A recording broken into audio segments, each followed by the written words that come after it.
The Cheeseboy 628 Show, starring Cheeseboy 628.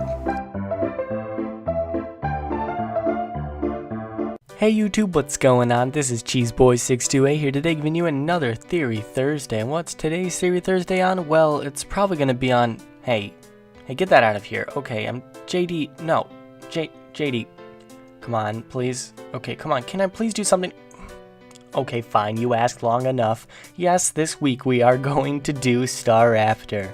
Now, Staraptor is currently BL, but let's hope it doesn't stay there for the next century like it did in 5th gen. So where do I think it's eventually going to be placed? Well, in my opinion, I believe Staraptor is going to eventually go back down to UU. Now, of course, I have my reasoning for it, so let's go check out its stats first. Now, just looking at Staraptor's stats, you can definitely tell it is not the bulkiest of pokes. When it comes to base 70 defense and base 60 special defense, it's definitely not going to take many hits. It actually had an even worse special defense stat of base 50 for gens 4 and 5, but did get a small buff for 6th gen. Now, it does have a decent base 85 HP stat, so its base HP does work pretty well with the standard sets it uses where it abuses the amount of damage it does from recoil moves, but still I definitely wouldn't want to put in Staraptor to take any kind of hit. Now, where Staraptor shines is definitely its offensive capabilities. It has a very nice base 120 attack stat, a decent 100 speed stat, but its most amazing part of it offensively is its good move pool and its ability. Now, its ability is Reckless, and Reckless boosts moves that cause recoil or crash damage by 20%, so moves that Staraptor could abuse are its dual stab being Brave Bird and Double Edge. Now, these two moves are very common on Staraptor's move sets as well as U-turn and close combat. The only problem is when it comes to Brave Bird and Double Edge, that Double Edge doesn't really add much more coverage than Brave Bird does, as Double Edge is only better in the case that you face electric types. Now, you also have U-turn, which is always great for momentum, and then there is close combat, which is pretty nice because its dual stab is not very effective against common rock types such as T-Tar, while close combat can certainly do a ton of damage and usually just OHKO a T-Tar. Now, something else that's kind of unfortunate about Staraptor is that it's rather predictable, as when you see Staraptor, you're going to assume that it's going to be a physical sweeper of some sort, whether it's Scarf or Banded.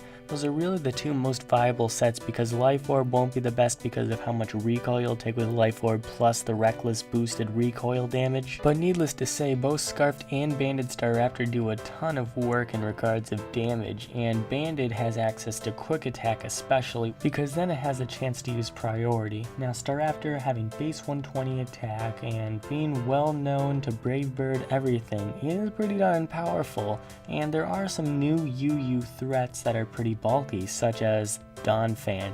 Now, Donphan is definitely known to be pretty bulky, even with just max HP, but Staraptor, just being a Scarf Jolly variant, has a pretty good chance of 2-hit KO in a Donphan, but this is in the case that it's only max HP, in the case that you're possibly facing an Assault Vest variant. But if you're looking at a Donphan that's more bulk invested, having more defense EVs, you're possibly looking at a 3 to 4 hit KO. So that will conclude this week's Theory Thursday. Staraptor definitely has some very nice offensive capabilities, but its predictability should make it fit rather nicely in UU. So that will once again be it for this week's Theory Thursday. Please suggest more for next week, and thank you all for watching. Like, comment, sub, and until later, peace.